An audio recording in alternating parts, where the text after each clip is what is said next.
لوگوں کو بڑا ہی مسئلہ بن جاتا ہے کہ صحابہ سے کوئی بات کی ہے اور انہوں نے تھوڑا سا انکار کر دیا، یہ نہیں کہ نافرمان ہو گئے۔ اللہ کے بندوں، میرے نبی نے کہہ دیا کہ تیر میں آپ ادھر کھڑے ہو کر تیر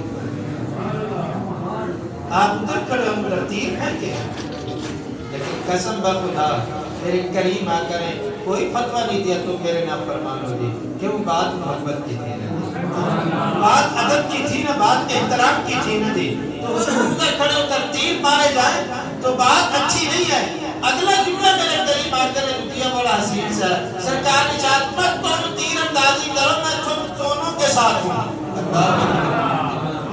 آخر کیا اشارہ میں تم تیر اندازی کرو، میں دونوں کے ساتھ ہوں، حالانکہ کھڑے ان کے ساتھ ہیں۔ نہیں سمجھ سکتے میری بات؟ کھڑے کریم آخر ادھر ہیں، ادھر بھی کہتے ہیں مارو، میں دونوں کے ساتھ ہوں، حالانکہ وہ دور کھڑے ہیں۔ نہیں سمجھو پھر آقا فرماتے مارو، میں تم دونوں کے ساتھ ہوں گی، اس لیے کہ کریم آقا نے بتا دیا، فرمایا میں نبی تم سے دور نہیں ہوں۔ قرآن کا جملہ حسین ہے، دل صاف ہونا چاہیے، اور قرآن کہتا ہے نبی اولا بالمؤمنین من انفسہم، نبی تمہاری جانوں سے بھی زیادہ قریب ہے،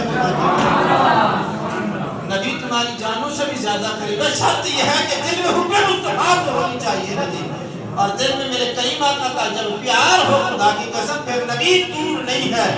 ہاں تو دور ہو سکتا ہے کہ جب نبی سے سلسلہ محبت کو ختم کر دے تو دور ہو سکتا ہے، مگر مصطفیٰ دور نہیں ہو سکتے جی۔ اس لیے یاد رکھ لینا میرے جملے کو، ایک جملہ اگر اجازت ہے تو آگے بات کے اندر اللہ نے ارشاد فرمایا ہے یہ جو گناہگار جب گناہ کر بیٹھے نا تو پیارے ان سے کہہ دیجئے کہ وہ تمہاری چوکھٹ پہ آ جائے۔ ویسے بات سمجھنے کی ہے یارا، میں وہ آپ کے پاس آ جائیں اور پھر وہاں آ کر میں اللہ سے معافی مانگے، اے پیارے آپ بھی ان کے لیے استغفار کریں، میں اللہ معاف کروں۔ میں یہ فیصلہ قرآن آ گیا، آیت منسوخ بھی نہیں ہے۔ اگر کسی کو بخار چڑھ جائے کہ یہ وہاں اس وقت تک تھی تو بالکل جھوٹ بول رہا ہے، قیامت کا حکم، اس آیت کا حکم قیامت تک باقی ہے جی۔ لیکن ویسے سمجھنے کی کوشش کریں آپ یار، اللہ نے کیا فرمایا؟ گناہ گارو اگر معافی چاہتی ہو نا میں اللہ سے تو پھر کیا کرو؟ آپ بولیں گے تو بات کرو گا، آپ میرے محبوب کے پاس آ جاؤ جی۔ اور اللہ کے نبی کہاں پر ہیں؟ مدینہ میں ہے۔ مدینہ کہاں ہے؟ حجاز پاک میں ہے، 4000 کلومیٹر کا سفر بن جاتا ہے وہاں پر ہے۔ اب مثال کے طور پر ایک بندے سے ایک جرم ہو گیا، گناہ ہو گیا ہے تو انہیں حکم ہے وہاں جاؤ اور پھر معافی مانگ کے آؤ، پھر معافی ہوگی۔ لیکن ایک بندہ غریب ہے، اس کے پاس جہاد کے ٹکٹ کے پیسے نہیں، اس کے کیا کرو گے؟ ہاں بھائی اس کے پاس تو پیسے ہی نہیں ہے جی، اب وہ بیچارہ اس کی توبہ ہی نہیں قبول کرے گا۔ اللہ فرماتا ادھر آؤ، مولا جا نہیں سکتے، 3 لاکھ روپے ہمارے پاس عمرے کا پیسہ نہیں ہے، ہم پیسے کریں اور وہاں جائے معافی کے لیے جی۔ مولا ہمارے پاس آج روٹی کے لیے پیسے نہیں ہے اور تم کہتے ہیں معافی مانگنے تو ادھر چلے جاؤ، یہ کیا ہوگا؟ سبحان اللہ۔ تو میں کوئی چھوٹے سے مسئلہ تو حل نہیں کر رہا ہے کہ یہ یار بڑا مسئلہ حل کر رہا ہے، تو آئیے نا ذرا پھر دھیان دیجیے گا۔ اللہ فرماتے مولا ہم تو پاکستان میں رہتے ہیں، وہاں پر نہیں جا سکتے، تو مولا کیا ہمارے لیے کوئی معافی کی گنجائش نہیں ہے؟ مولا کیا ہمارے لیے کوئی بخشش کی کوئی صورت نہیں بنے گی؟ ہم ویسے ہی گناہگار داخل ہوں گے قبر میں مولا۔ تو بڑا حسین سا جملہ آیا، اللہ نے ارشاد کرنا میں نے یہ تو نہیں کہا کہ تم مدینے ہی ہے، تو مولا پھر کہاں جائیں؟ فرمایا جہاں کہیں بھی ہوگا نا میرے یار کا تصور کر کے بیٹھ جانا، وہ بھی جانتا ہے میں بھی جانتا ہوں، میں کر لوں گا، تو جہاں کہیں بھی ہے مگر میرے یار کا تصور تو کر لینا نا جی۔ ہاں اگر یہ بھی نہیں ہو سکتا تو درود تو یار پر پڑھ لینا نا، میرے یار پر درود پڑھ کے جو ہے ان کی توجہ حاصل کر لینا، بس تو جرموں کی معافی مانگتے جائے گا، وہ ادھر سے کرم فرماتے جائیں گے، میں آسمانوں پر کرم فرما کے تیری بخشش کا وعدہ ہوں۔ یہ حقیقت ہے عزیزان گرامی۔ میں بات کو ذرا دور لے گیا نہیں، اتنا کہنا چاہتا تھا معراج کے حوالے سے، یہ اللہ تبارک و تعالیٰ کی ذات ہے، کرم فرما دیتی ہے۔ ایک وقت ہے کسی کے لیے بڑھا دیا جاتا ہے، کسی کے لیے کلوز کر دیا جاتا ہے، اسی طرح کوئی سفر ہے، کسی کے لیے بڑھا دیا جاتا ہے اور کسی کے لیے کلوز کر دیا جاتا ہے جی۔ اور جیسے کہ آپ نے دیکھا عزیر علیہ السلام کے لیے وقت ایک دن اس سے بھی کم گزرا ہے، اور ادھر سواری پر کیا ہے جی 100 سال سے بھی زیادہ گزرا ہے جی۔ تو جو نبی کے دامن کے ساتھ لگ گئے تھے نا، خدا کی قسم چاہے روح بھی ہے، پھر میں پڑھ دوں آپ کو، یا وہ نعت دوبارہ سناؤ نا جو ابھی میں نے سنی۔ زمین میلی نہیں ہوتی، زمن میلا نہیں ہوتا، محمد کے غلاموں کا کفن میلا نہیں ہوتا۔ اس کو پھر سنیے گا، زمین زمن میلا، محمد کے غلاموں کا۔ ارے پوشیدہ ہونا اور چیز ہے، پھٹ جانا اور چیز ہے، یہاں تو میلا بھی نہیں ہوتا۔ ارے اس کی کیا وجہ ہے؟ فرمایا عزیر علیہ السلام کی روٹی کو دیکھ لو نا جی، ان کے پانی کو دیکھ لو، جو ان کے ساتھ ہے نا جی، بوسیدہ بھی نہیں ہوا، باسا بھی نہیں ہوا، ختم بھی نہیں ہوا، خراب بھی نہیں ہوا۔ تو پھر سمجھ لیجئے گا کہ نیک آدمی جو اللہ کا پیارا ہوتا ہے نا جی، فرمایا کہ وہ قبر میں جب جاتا ہے نا جی، وہ تو اس کا تو جسم سالم ہی رہتا ہے، اس کا کفن بھی سالم رہتا ہے۔ اور اگر بات کو تھوڑا سا میں بڑھا دوں تو پریشان ہونے کی ضرورت نہیں ہے، جو اس کے ساتھ والے ہوتے ہیں وہ بھی رحمت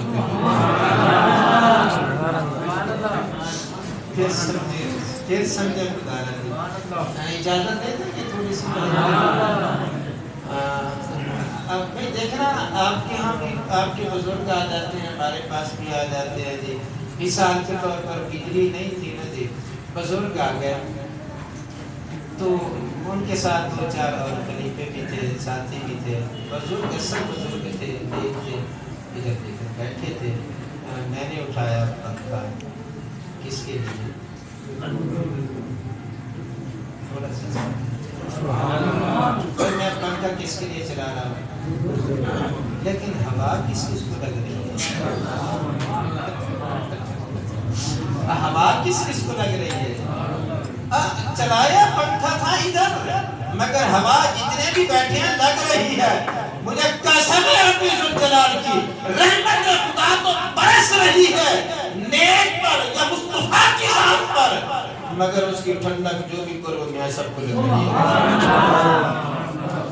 اور یہ حقیقت ہے عزیزان گرامی جی، یہ اللہ تعالیٰ کی شان کی۔ اب میں جو بات ہے اس کو کروز کر کے میں پھر انشاءاللہ بیان ختم کروں۔ میرے کریم آقا معراج کی رات میں گئے تھے نا جی، تو رسول اللہ صلی اللہ علیہ وسلم فرماتے ہیں میں موسیٰ علیہ السلام کی قبر کے سے گزرا نا، تو میں نے دیکھا موسیٰ علیہ السلام قبر میں۔ سنیے یاد ہے نا سی حدیث نہیں ایسا نہیں ہوتا، پھر تم کسی اور کے ہاتھ چڑھ جاتے ہو نا تو وہ تمہیں پاگل بنا دیتا ہے۔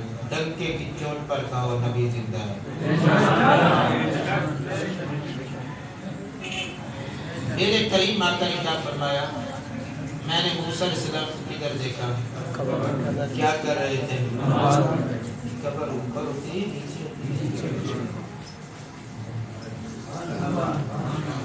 اچھا یہ بتائیے گا، ویسے آپ بھی دوست بڑے عزت والے بیٹھے ہو، اللہ تعالیٰ آپ کو مزید رزق عطا فرمائے۔ سواری ہیں، سفر کی بڑی بڑی سواریاں ہوتی ہیں۔ اچھا اونٹ پر بندہ بیٹھا ہو نا یا موٹر سائیکل پر سائیکل پر تو ادھر ادھر بندہ، اگر آپ گاڑی پر بیٹھے اور گاڑی کی رفتار 220 ہے،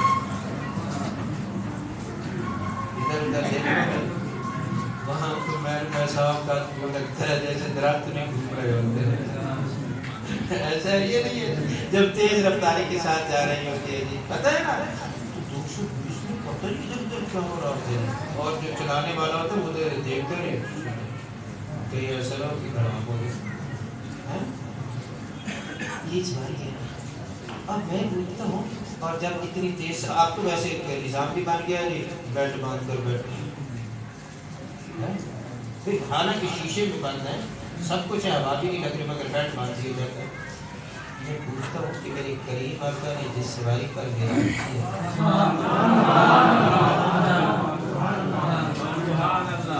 آپ کو اس کا نام یاد ہے ویسے؟ اس کو کیا کہتے ہیں؟ بڑے سمجھدار ہیں. کیا نام ہے اس کا؟ آخر براق کو نام رکھا گیا، کوئی تو وجہ ہی ہوگی اس کی. اس کو براق رکھا، نام رکھا ہے اس کے تیز رفتاری کی وجہ سے. تیز رفتاری اس کی ہے کتنی، میں سمجھا دیتا ہوں آپ کو. فرمایا براق جمع ہے برق کی. برق کہتے ہیں بجلی کو. یہ جو ہماری تاروں میں آ کر ہمارا بلب روشن کر رہی ہے اس کو کیا کہتے ہیں؟ مجھے کوئی بتائے گا کہ اس کی رفتار کتنی ہے؟ 1 منٹ میں کتنا سفر کرتی ہے؟ 1 سیکنڈ میں کتنا سفر کرتے ہیں؟ کہتے ہیں کوئی 93-95 کلومیٹر کمپلیٹ کر جاتی ہے 1 سیکنڈ سے بھی پہلے. اتنی تیز رفتار ہوتی ہے بجلی اس کی رفتار. ایک برق کی طاقت ہے. تو جب کئی برق اکٹھے ہو نا تو پھر ایک براق پر سبحان اللہ. میں بھی تو کچھ سمجھا رہا ہوں یار. بھائی کئی بجلیاں اکٹھی ہونا تو ایک نبی کی سواری بنتی ہے. تو جن کی سواری کی رفتار اتنی ہے خدا کی قسم، تو پھر سمجھنا جب اتنی تیز ترین سواری پر بیٹھے ہیں جی، تو میری کریم آ کر کو رسیوں سے باندھا تو نہیں گیا تھا.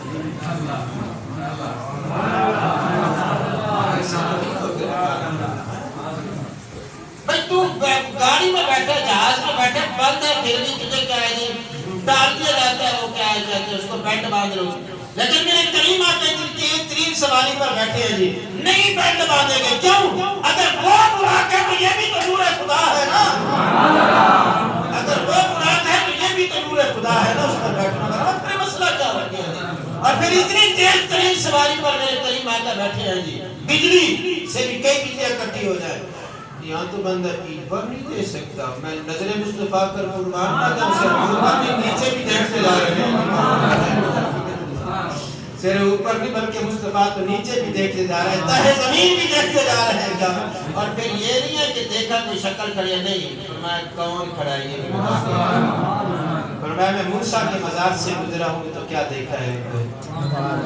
پوچھا بولیے گا ذرا. بیٹھ کر قربان نہ جاؤں مصطفیٰ پر یاد ہے. بیٹھ کر نہیں، کھڑے ہو کر کیا پڑھ رہے ہیں جی؟ نماز پڑھ رہے ہیں. کھڑے ہو کر نماز پڑھ رہے ہیں جی. تو سبق سمجھ آ دیا گا. یہ اللہ کے نبی ہیں، حالانکہ قبر میں گئے کئی سو سال ہو گئے مگر کھڑے ہو کر نماز پڑھ رہے ہیں جی.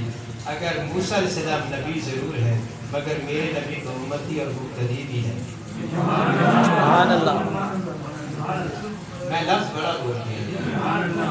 وہ بولوں گا کبھی معراج پر نا تو پھر پتہ چلے گا آپ کو راز حقائق کو بیان کروں گا میں.